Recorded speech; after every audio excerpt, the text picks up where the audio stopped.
All right, welcome, my YouTube people. We are usually not in this type of space where I am talking over with a guest, but I've decided to change my format of my channel and try to invite as many influential and young people that I believe in and look up to who have assisted me in my life. And so today I have Koketso. Me and him met in 2020. I believe he will be discussing a lot of things with me today. He has graced me with his presence, and I've learned a lot from him. And I just want to pick his head and find out a lot of things that may assist you as my audience as to the influence that I've had over my life and over my young career as well as a young professional. So, Koketso, welcome. Great to be here. The honor is mine. So yeah, thanks for honoring me and thanks for the invite as well. Side note Yeah. though, I really don't think I'm influential. No, man. I've followed you. I mean, it's Ernest who introduced us in 2020 after he was doing his culture series. So ever since then, I've Hmm, just been following your Twitter, and we had a few engagements over the inbox, and then boom, the relationship yeah. started growing from there. So you've had some impact. Okay, I'll take that. Yeah. Yeah, I'm happy to be sitting with you because the other day I poked fun of you and said we need to talk about your anger issues.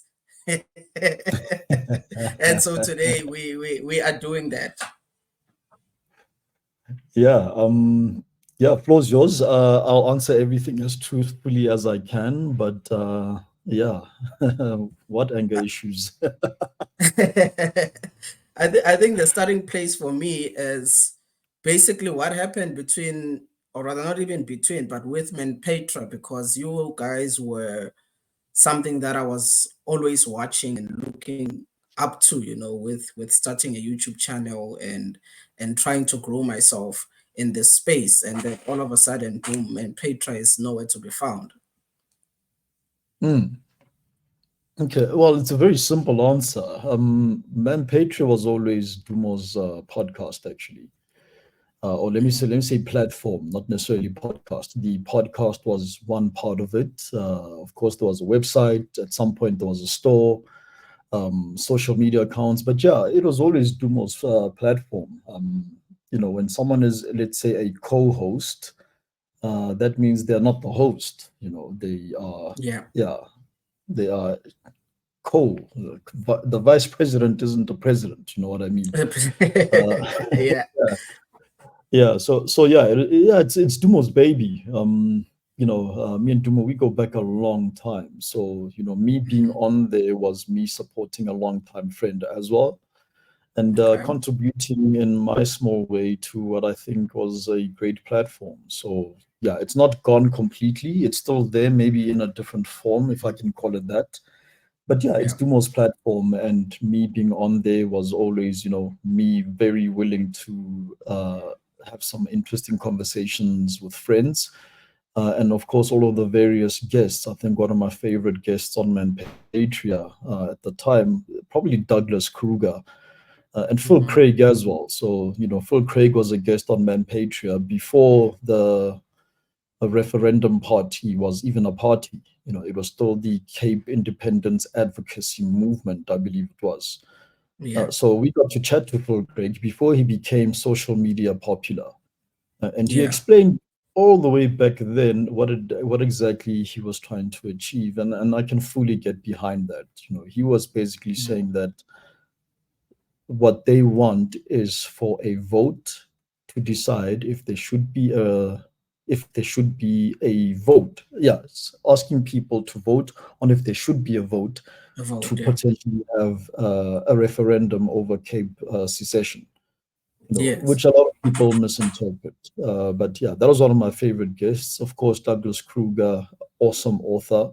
Go look him up at your nearest bookstore, Amazon, Kindle, all of that. Great books, great South African as well. I mean, Mhm. we had Nick, forget his surname now.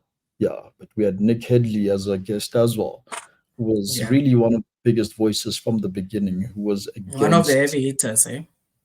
yeah, one of the heavy hitters. And, Mm. we had him as a guest before he became world famous as well. So, yeah, it was a great platform in terms of having conversations which are hard to come by. But Man Patria is still there, maybe in a different form. And yeah, I'm pretty sure Dumo is still open to suggestions from even the likes of you if you want the old format back. Hey, I've always been eyeing your position there, so we never know.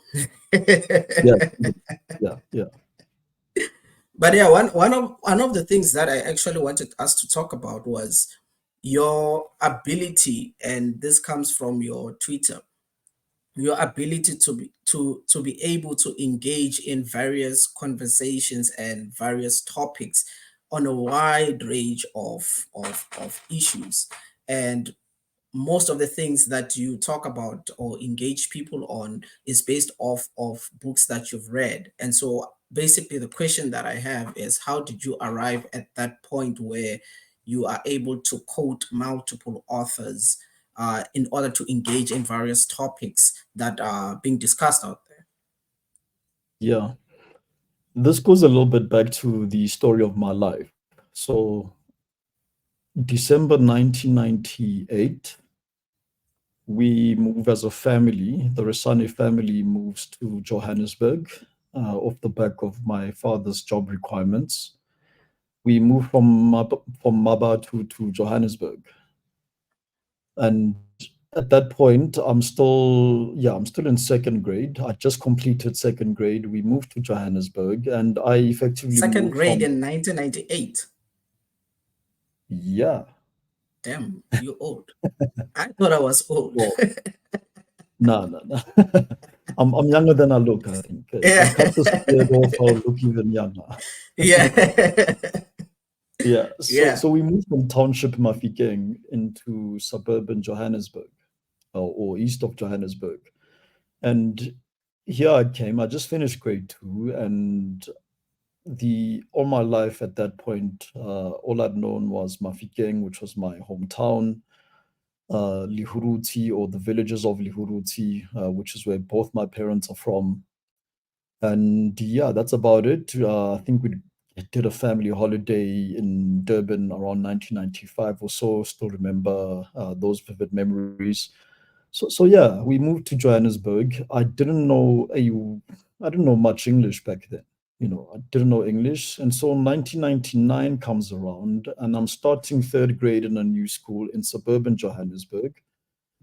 I'm about to turn 8 years old at that point, and yeah, it's a complete change of world.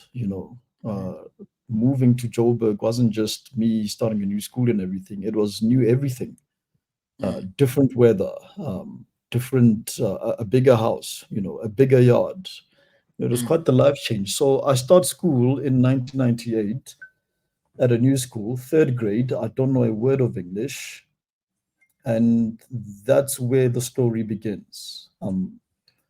I get placed in a classroom where the teachers figured that let's put Koketso in that class there because there are other children in that class who understand Setswana or Sesotho, and maybe they'll help them feel a little bit comfortable. mm, So yeah, I remember, I didn't hear what the teachers were saying, but I can, I have photographic memory, so I can still see their body language when they were deliberating where to place me. So I get placed in this class with the understanding that I don't know English, and maybe I'll learn a thing or two from, my peers who can understand me, even though I can't understand the rest of the class. And that sparked something in me. From that moment on, I wanted to prove to everyone that, I'm not the sad basket case of a child who should be looked down upon for not knowing English. mm, Now, at the same time, my father had just picked up a subscription. So my father was a missionary for most of my life. Most of what we had came in some form of support or donation. So again, those who think I grew up as this rich kid, absolutely not. Yeah. Literally, my parents were missionaries, Mm, and those who do mission work can, yeah, they can attest to this. So one of my father's supporters blessed him with a subscription to Reader's Digest and Time magazine. They came bundled together in a plastic. Uh, this is, of course, during the glory days of the South African Post Office. mm, So I'd always wait for my father to finish reading them, and then he'd put them on the table somewhere in the house, and I'd pick up the Reader's Digest and the Time magazine, and I would start reading them.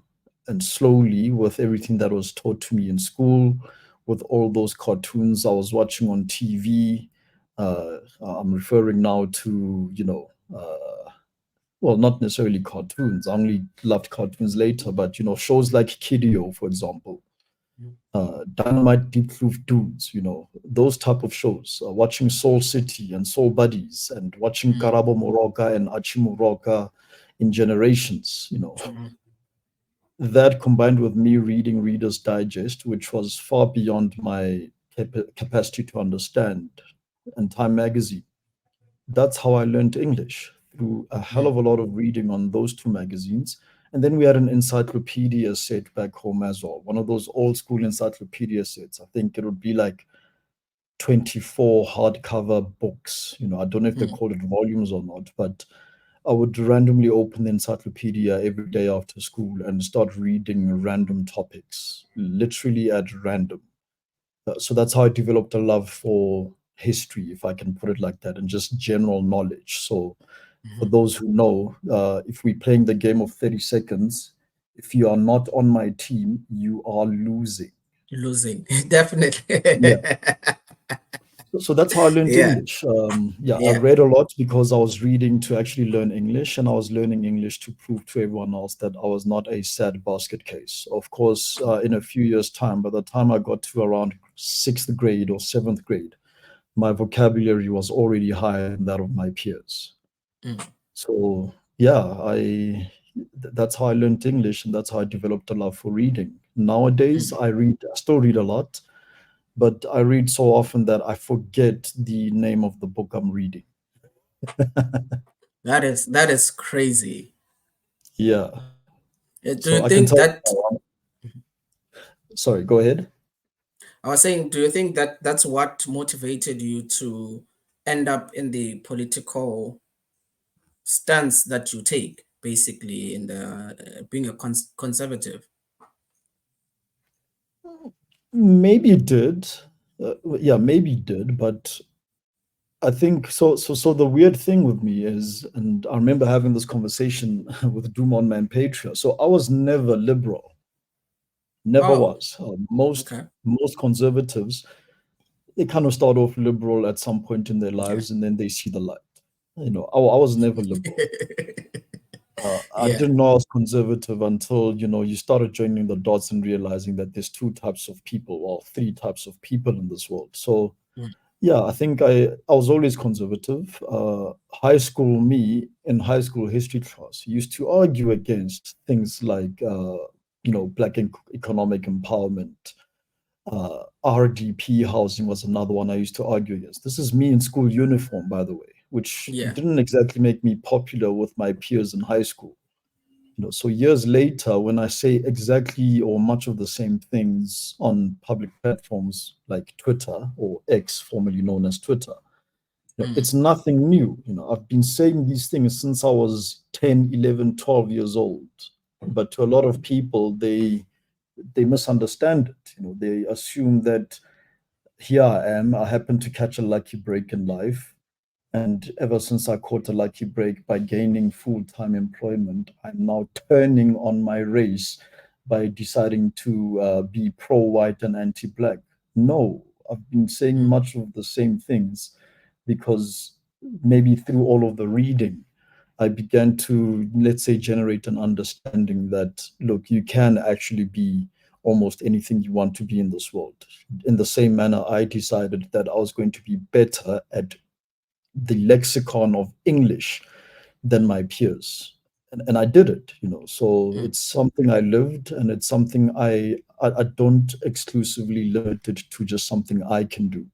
So I mm, don't go around thinking that I am this great person. who has achieved. No, I think everyone else can do much of the same, if not better. So that's my stance, and that's how maybe I came into crossing political crosshairs. Not because I want to be a politician, contrary to some of my teachers' beliefs, but simply because I hold a worldview that is somewhat seen as controversial, and Mhm. somehow it makes me a what armchair analyst. Yeah. And that was something that I was about to ask you is when did the whole commenting on politics start? Apart from, high school, but actively commenting like on your social media platforms or varsity Yeah. per se. When did that shift come along? I think I got triggered by the Zuma rape trial all those years back. That's really what triggered me. You know, like I'd just watch bits of it on the news. It would be front page on the Sunday Times. My father would send me to go buy the newspaper on Sunday morning before we go to Yeah, church. church, yeah. And on your way back, you're reading the paper. Walking back home, you're reading the paper, or at least the headline. Mhm. So I think that's what really triggered me. I came to develop an appreciation for Thabo Mbeki even when I was young. And in my eyes, here I was witnessing how Shabir Sheikh was effectively sentenced for corruption, for being, yeah, well, not for being Zuma's right hand man, but he was effectively Jacob's right hand man. Then Zuma goes through a rape trial, and then that same man somehow ends up being president of the ruling party. That didn't sit well with me because I interpreted this as someone who clearly is corrupt, judging by the friends that he keeps, the company that he keeps, one.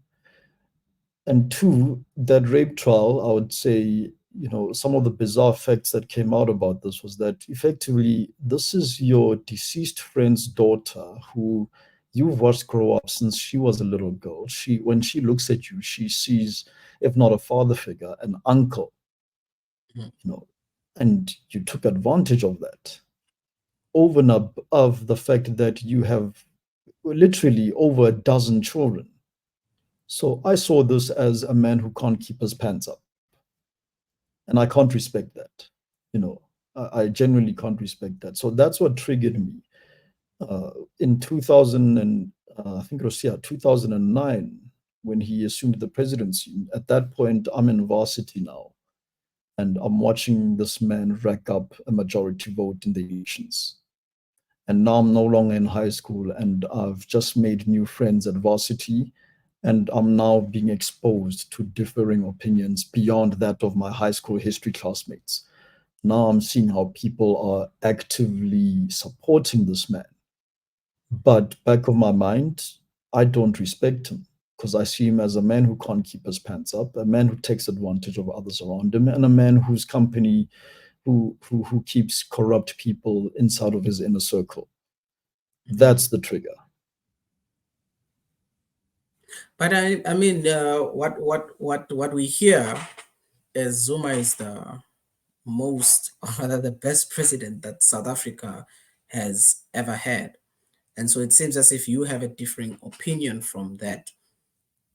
What is the disconnect from someone who thinks is not with someone who thinks it is?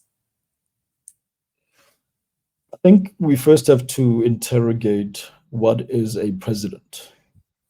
You know, if you ask someone who is a what is a president, they'll tell you the usual synonyms. Leader, father of the nation, etc., etc. Commander in chief, CIC. Commander in chief. But in and amongst all of that, I don't think many people realize that the president has a job to do. You know, Yeah. it's not a ceremonial role. It's not that job isn't there for show. The president has a job to do. And so again, we went from someone like Thabo Mbeki, who, I heard this from my sister that Mbeki he used to write a Monday newsletter every week while he was ANC president during his presidential term in the Republic. He would write a Monday letter every week, and in there it was almost like a state of the nation. He would write it himself. It was quite the read as well. It wasn't a single paragraph. It was quite the read, and he would take time out to write this. mm, Very admirable stuff. So we went from someone who was doing that to someone who didn't even have a computer on their desk.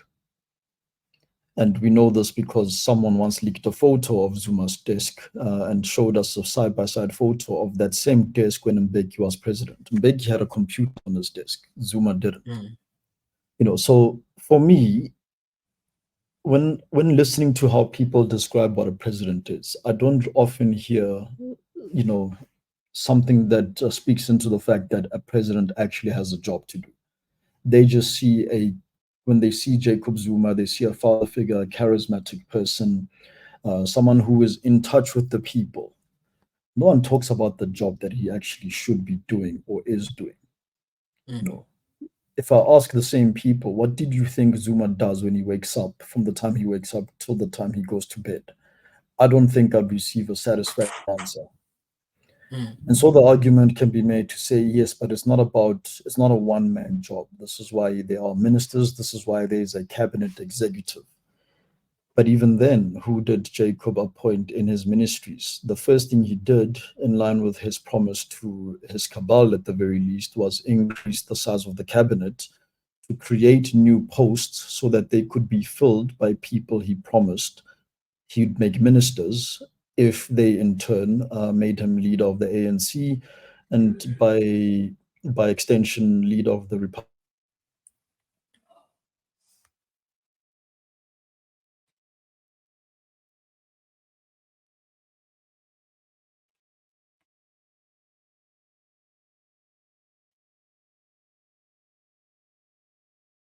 oh, I lost him there. Oh, But yeah, no, if it's I'm fine. back, We are back on. Yeah, okay, great. Yeah, I apologize. yeah. Yeah, like I said, I'm out of country, relying on hotel Wi-Fi. Yeah. No, it's Yeah, fine. so Totally to wrap that understand. up, yeah, so to wrap that up, I was saying that yeah, for me, I don't think the Zuma supporters really realize that he had a job to do, and he didn't do the Yeah. job. And the people he surrounded himself with were not people who were ever going to do a good job either. They were Mm, there because they were being rewarded for supporting Zuma into his ascendancy to the ANC presidency and by extension the Republic of South Africa's presidency. So no one wants to speak about the job. It's always emotive language that is used. They'll tell you, oh, things were better under Zuma. What things were better? You know. yeah, So because I'm not valid. most of the Yeah, go ahead. arguments that I hear is that Zuma is better than Ramaphosa, and that's all well and good. You can make that argument, but when we start talking about the actual job that was done during the Zuma presidency, it seems as if people have to have this convenient amnesia of that particular time period as to what was going on. I mean, the economy was literally stagnating during those years. The ESCOM was breaking down, the post office, corruption was going up, crime was going up, Mm, unemployment was going up. And so when you start asking questions like that, it's always met with, no, you're just a Ramaphosa supporter. And I'm like, but hold on, wait. You guys are acting as if this country is where it is magically without anything that happened prior to that. We just arrived. Ramaphosa became president and everything just started. It's as if we are ignoring the effects that are have compounded rather over the years until now. And so that's why I'm asking you, because some of the engagements that I've had with a lot of people, it's always things of, he is better than Ramaphosa. And I'm saying, but the reality of the fact is we had a lot of problems during that time. yeah. Yeah, and no, you're absolutely right. The example I always like to use is so I've got a friend, he works in aviation, and one day we were just having a random chat online, and in the end, I was like, well, look, at the end of the day, young as you are, you'd probably make a better transport minister than the current minister. Yeah. You know why? Because he Yeah. is a professional, doesn't have decades of experience, granted, but knows what it takes to succeed Hmm. within the aviation sector, and arguably even slightly beyond that. But this is someone with a head on their shoulders who, in the absence of maybe their expertise on rail and shipping and the likes, knows that they would need the right personnel inside of their management team to actually move the country forward. Mm. um, Rinse and repeat in other areas as well. I personally know people that I know would be a better minister of communication, better minister of sports, better minister of human settlements, better minister of international relations, etc., etc., etc. Young as I am, you know. So, so, so, And, so I and mean, with that, you've yeah, posted your prospective cabinet on your Twitter. that wasn't me. Yeah, that wasn't me. No, that wasn't me. I mean, The, that entire post was just misread by everyone, and yeah, yeah. everyone kept bringing up the fact that, yeah, but this could never be done, and you're like, but we are assuming that I have a majority in the scenario, but it just kept going over their head. Yeah, because didn't we find out the hard way that the president appoints his executive? They answer to him and him alone. Well, in parallel, you could argue they answer to parliament as well, but they report to the president, right? So the president appoints them. So if I was president, I would appoint Would them appoint as them well, exactly. whether you like it or not. that, You know. that But is yeah, one of but the, yeah, go on. Yeah, but I was saying that, yeah, look, but yeah, at the end of the day, when we speak of Zuma or Ramaphosa, this or Zuma, that's not really how I like to view things. I like to look at the administration as a whole. And when I look at the Zuma years, I see a bloated cabinet full of oafs. That would be the correct English word to use. Full of oafs, people who are more interested in rewarding themselves for the for having struggle credentials than in actually doing the job. And this sort of thing really only ever happens in public sectors. Because if South Africa was a PTY, whoever the shareholders are would have gotten these people out a long time ago. There would have never been a scenario where Fikile Mbalula, his CV is quite something. Quite Fikile could have never impressive, my been man. deputy minister of police, then minister of transport, then minister of sports Yeah. and arts and culture, and then minister of And this, now and is, now he's yeah, back at Lutuli House. And again, I don't yes. care who you are, no one is that It's good at he's everything. that good. He's that good.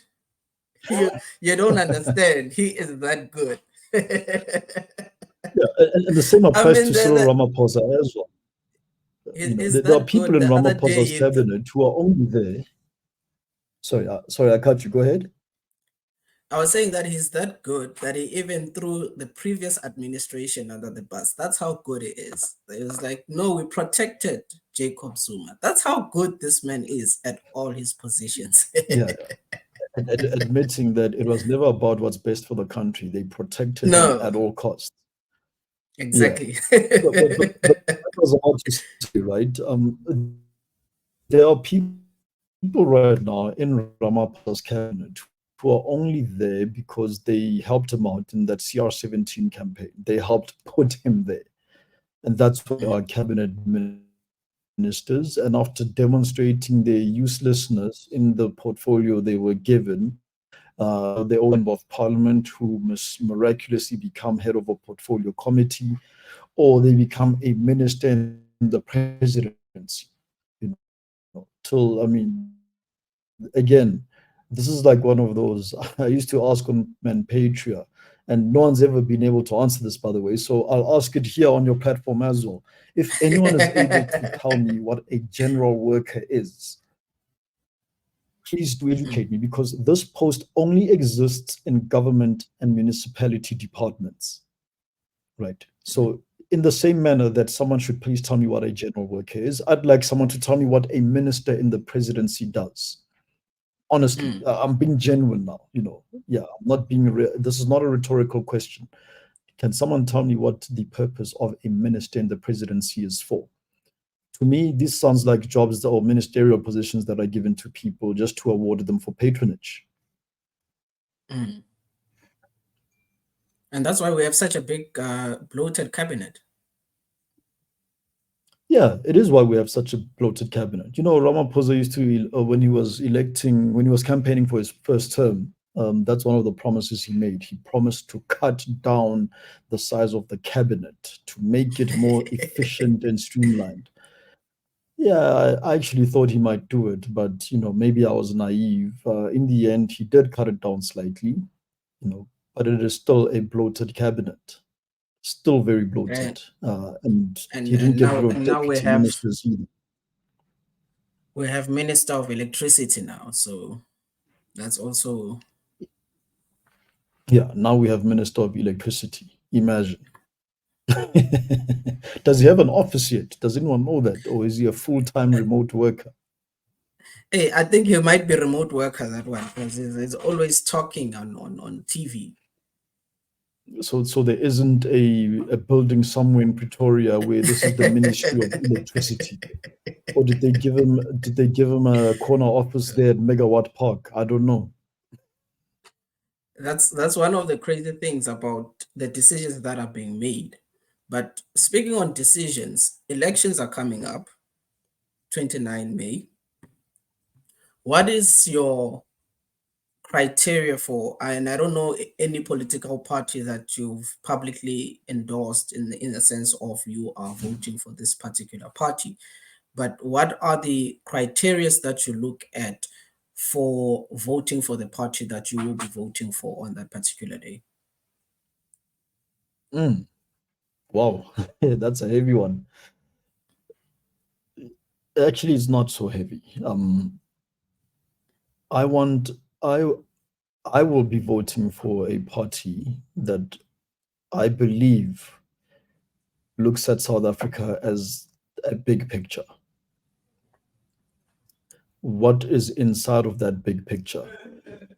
It cannot be that we have one of the highest murder rates in the world, arguably highest, if stats are to be believed, and it is still on the incline. Mhm. It cannot be that we are so fixated on the amount or the number of matriculants who complete the 12 years of school, that it cannot be that we are so fixated on that we actually don't care about the quality of the education they receive, that we would rather they receive a lower grade of education if it means we will churn out more matriculants or high school graduates. It cannot be that our drinking water from the tap is almost poisonous in large parts of the country. That if you want to get into a low cost, low entry barrier business, open up an Oasis franchise in, yeah, anywhere in a suburban or even in a rural area. It cannot be that the best business idea that is low entry is for you to open up a franchise shop that sells drinking water in Water. bottles and buckets. Yeah. But that's where we are. You know, it cannot be that we went through a phase where kids were being taught, or parents were being also told, that your kid must learn how to code. Meanwhile, much of those same kids are coding computer illiterate, never mind having the capability or being adept at programming. And I'm allowed to say this because I can program about half a dozen or so languages fluently. So it cannot be. Right. So that big picture of what South Africa should look like should be a South Africa where kids coming out of high school can look forward to participating in the economy because their high school education, at the least, gives them the literacy, the requisite literacy to be employable. I'm not even saying everyone must have a diploma, certificate, or degree. I'm saying mm, people must come out of grade 12 and be employable. That's how we'll mm, bring the unemployment rate down. That's how we will bring the murder rate down because people who are busy earning an income typically don't have the time to entertain committing crime, put food on the okay. table. You know, it cannot be that we are telling, yeah, oh, let me not go back to that, but yeah, that the bigger picture really must be that I must be able to open the tap and confidently drink that water like I used to 20 years ago. Mm, You know, that's the South Africa I want to see. I don't think it's difficult to achieve, but I do think it's impossible to achieve if the party that is on the ballot is more concerned about charismata or populist issues such as land, for example. You know, that mm, belief that every person of Caucasian descent was given a parcel of land and that land must now be given back. You know, I've met a hell of a lot of people in my lifetime. And one of the myths that exist in South Africa is that every white person is rich. And if they're not rich, then they've squandered the opportunity that the previous regime would have handed them. That's not true. mm, And every time someone says that, my answer to them is you need to meet more people. You know, I've met mm, a lot of people. No, not everyone is born rich. Not everyone is rich was born rich. Not everyone who's poor was born poor either. You could rack up a lot of debt right now and run up every single available option in terms of credit, etc. So tomorrow, when you're blacklisted, it's on you, not the mm, system, not apartheid, not the legacy of apartheid. You could be poor right now because you picked up a gambling addiction. So you can't blame the nearest white person for having run yourself into poverty over that. So yeah, the party I'll be voting for is the party I best believes can see the bigger picture. Make of that what you will.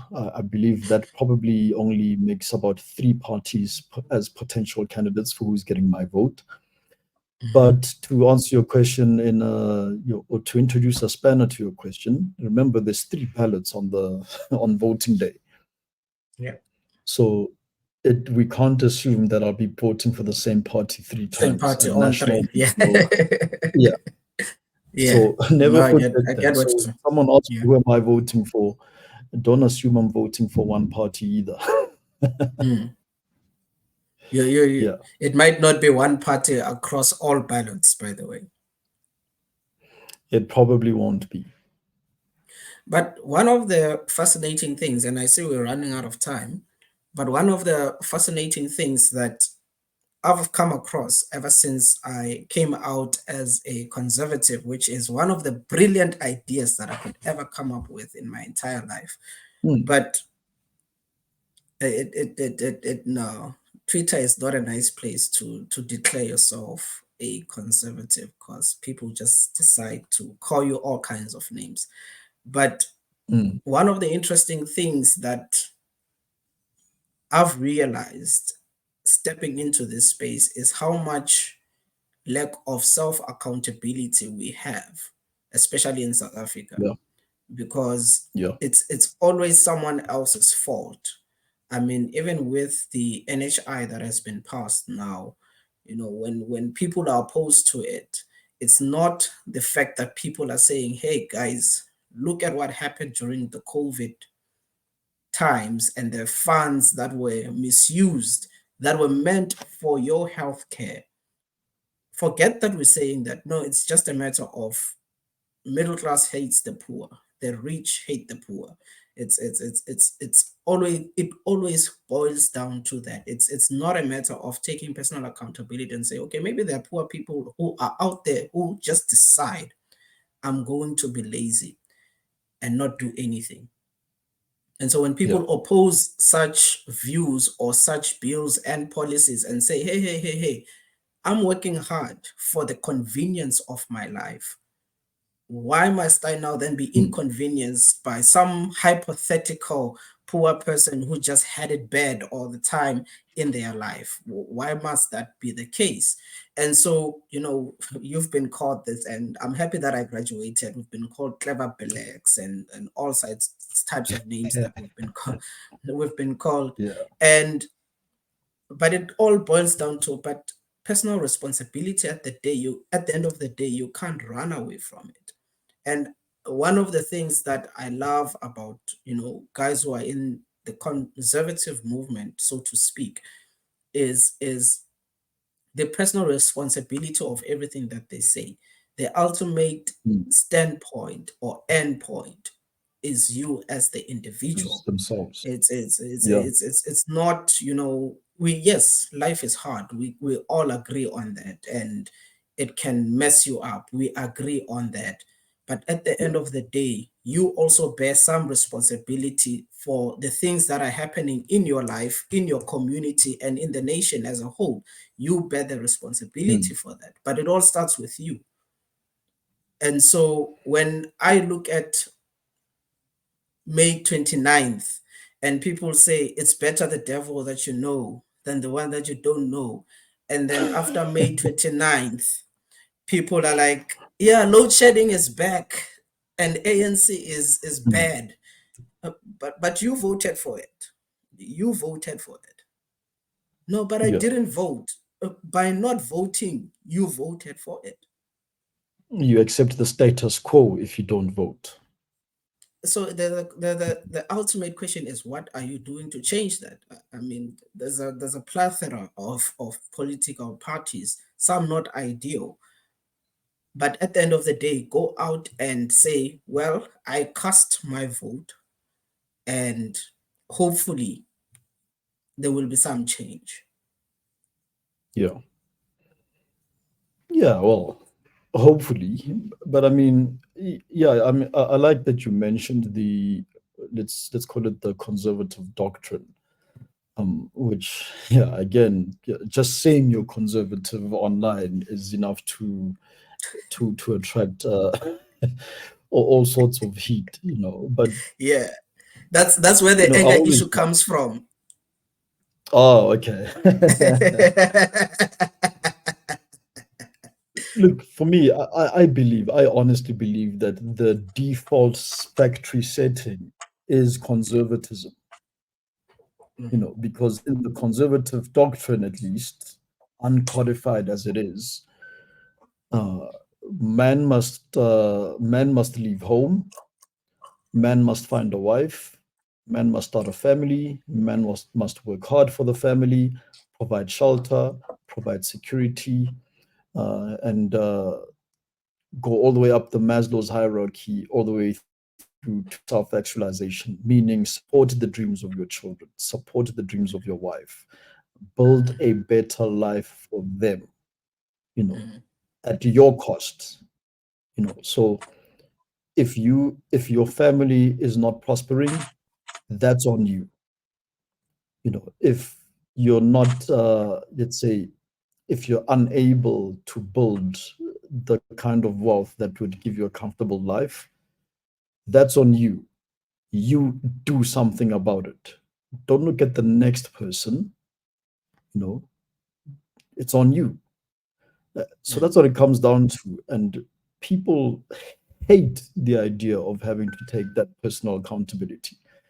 They absolutely dread it. The easy way out, or let me say, we are living in a time where there's a lot of people, men especially, unfortunately, who would prefer to spend the most productive years of their life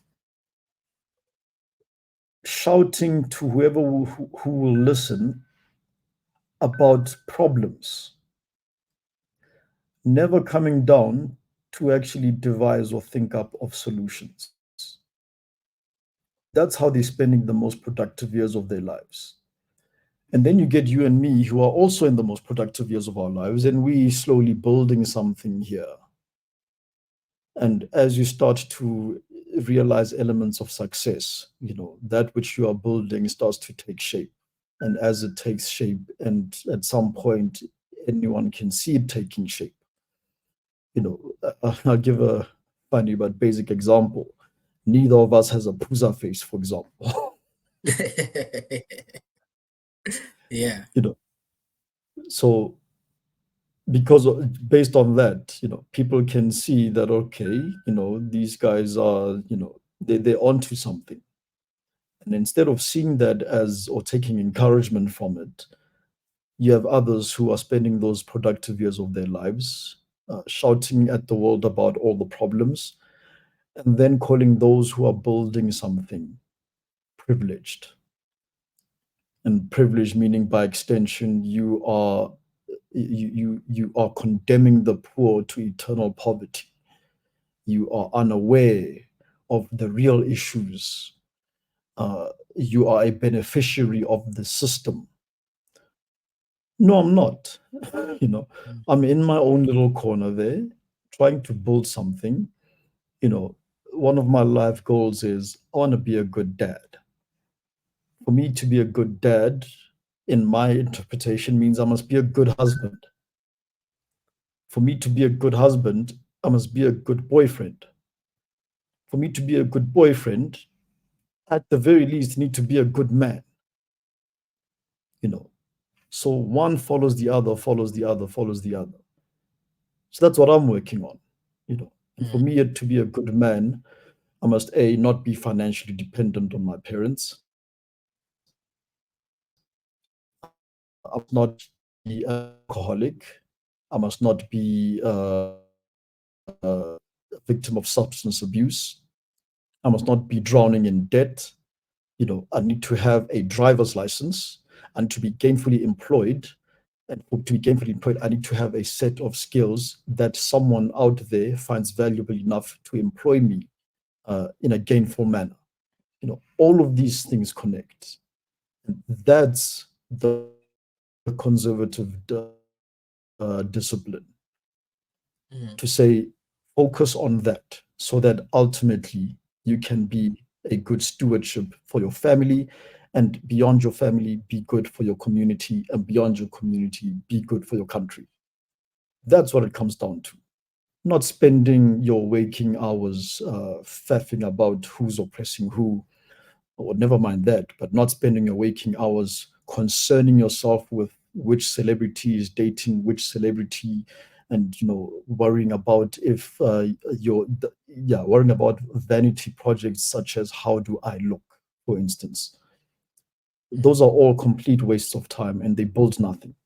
So as a conservative, that's where my focus areas are. And if people have a problem with it, it's fine. you know they're not my family. They're Yeah. not. I worry about my family and my community at large. If I'm not forcing anyone to be part of that, but if they want in, then sure, why not?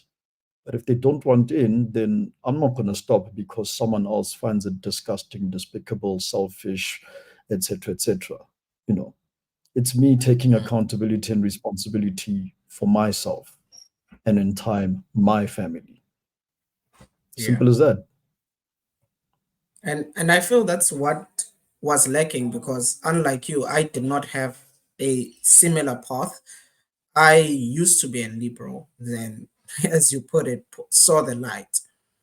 And Yeah. I think one of the most exhausting things about that time frame of my life, looking back, was the fact that I was always concerned about who's doing what and how am I oppressed? How am I a victim when things don't go my way or the way that I hoped for things to go?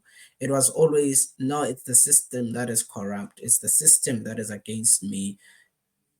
I am a victim of apartheid, having never lived in apartheid. I'm a victim of apartheid, and so forth and so forth. And that Yeah. is something that the mindset change, it was a matter of, hey, but you need to do something about your life. Mm. And that's when I started talking to, and this was Yeah. peak COVID times. I started talking to you. I started talking to Conscious Character, Ernest. I started talking to Dumo and our wild card, Odin. Yeah. I started talking to you guys and getting all these perspectives on, hey, you need to, soldier through. And that's why I always put it on my Twitter that you are one of the people that have influenced me to actually look and self introspect and say, but everything that you have done and accomplished was not because someone opened the door for you. It's because you worked hard for it and you went out and achieved it. And so I think that is something that has penetrated me. And when people, on Twitter say, yeah, but you're speaking from your high horse of privilege, it's like, no, I did not grow up as you think I grew up. Yeah. That's what I was saying, that I have missionary parents. I mean, that's not even close to being rich. Yeah, it's not, but my parents were good parents. They did their part. The best thing I can do for my parents, not even, yeah, not even do, but I'll say something that I say this to young guys all the time. I'm talking about guys who are still in varsity studying, etc. I always tell them that the best thing they can do for their parents is finish school, get a job, and stop being a financial burden on your parents who have had to sweat blood, tears, and time to put you there. And that's why I get very annoyed when I see, uh, when I see people who, again, would prefer to spend their time on campus looking for the world's wrongs for them to right. It annoys me quite a bit. We are not at the time where education is not actually, let me say, is beyond the grasp of of people who are in university. We are not in that time. Once upon a time, people couldn't get to university because of the law. We are past that now. This is the time where we should be thriving in a new democracy where we go to these schools. That's where we are. We were supposed to, in this generation, be the generation of people who really went beyond that, achieved beyond what our parents achieved. My parents, for example, they only got, I'll use my mother specifically. I have memories of me as a toddler accompanying my mom to school as she rewrote her matric, because the high school education she had was from the previous regime. You know, she had three children and still took herself back to school to go and do a grade 12 again so she could start a degree. She only paid, I think, for her first year of schooling. There was no NSFAS back then. So she paid for her NSFAS. So she paid for her first year of tuition, got topper marks with three children, and has studied on bursaries ever since, all the way to a master's degree. That's the story of my mother. So yeah, I forgot how I even got here now, but but we were supposed to be that generation who finished school, got qualified in whatever, and really started to move the country in a direction that our parents were dreaming of. Instead, we Yeah. now have children in university campuses pitching tents about a war that's happening a continent away. You know. So what I yeah now I remember. So what I always tell kids is finish school, get a job, and stop being a financial burden to your parents. Because by Yeah. the time you get to that stage, your parents are really trying to retire now. and you leeching off them financially is delaying or denying their plans. And if that Yeah. carries on, you're going to end up being the black child who has to look after their parents because their parents couldn't build enough to retire on because you were a financial burden on them and they put you first in your 30s. You know, that's the reality. That's the But reality. yeah, sometimes I'm preaching to the choir, sometimes I'm preaching to those who refuses to hear. So that's the message really to a lot of parents. A lot of parents ask me to speak to their children, and again, the message is always the same. Parents really just want in most circumstances children for parents. If they can see grandchildren, then to them the circle is complete. But before the grandchildren, typically is the marriage. Before the marriage is to see their child gainfully employed, buying your first car, Yeah. buying your first house. Another one that isn't spoken of. We are still a largely Christian society in South Africa. What happens when you come of age and past your 18th birthday, when you no longer answer to your parents anymore? How many Mm. how many young adults take themselves to church? You know, Mm.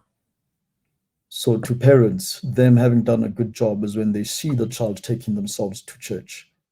Is when they see themselves, when they see elements of their children reaching success, when they see their children achieving in the workplace, when they see their children achieving in the workplace, all of that.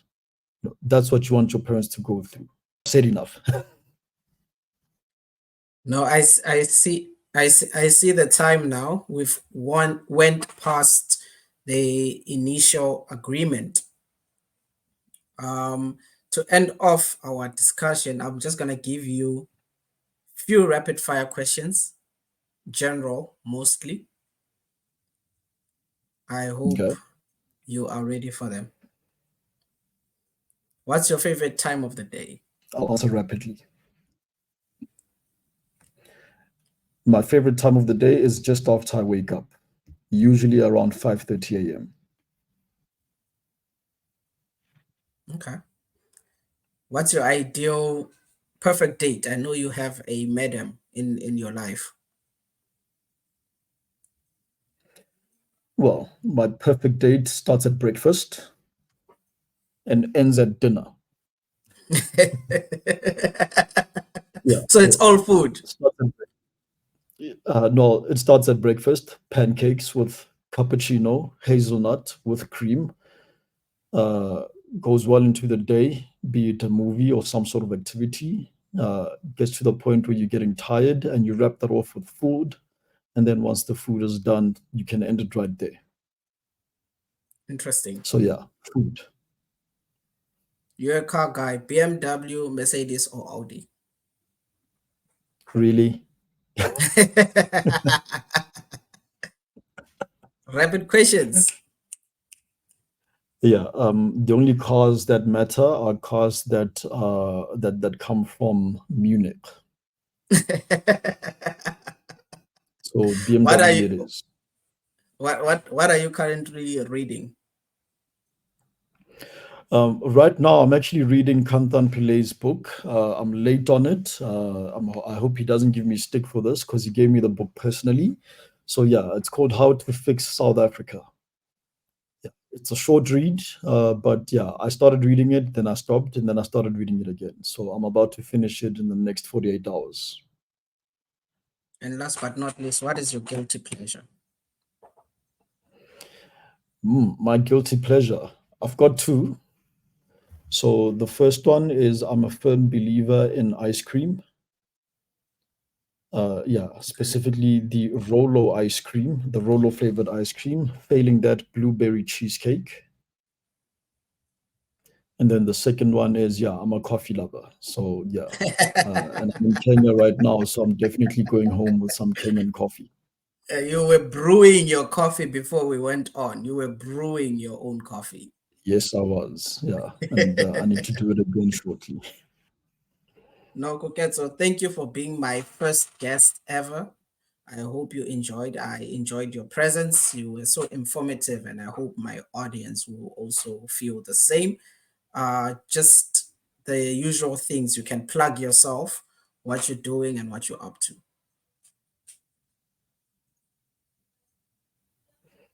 Okay, well, I'm looking forward to voting day. So everyone, please go out and vote on the 29th of May. I kind of enjoy the queuing process because you get to pick up a little bit of conversation here and there with complete strangers. But also because I vote at the same school where I used to go to once upon a time. So the IEC always keeps the same format. I vote in the classroom that used to be my registry class in seventh grade. So yeah, everyone please go out and vote. Failing that, reach out to me. It's Koketso Resane on X. That's probably where I'm most accessible. Yeah, DMs are open. Let's always grab coffee if you're in and around Johannesburg, or if you're in Nairobi right now, which is where I'm, yeah, podcasting this from. And yeah, everyone just remember, look, at the end of the day, big picture of South Africa. Don't fall for short-term gains. Treat voting as a long-term investment because you and I will still be here in 20 years' time when the consequences of the decisions we make on the 29th of May will still be alive and well. No. And with that, people, that was Koketso. I will see you guys on the next one. Peace.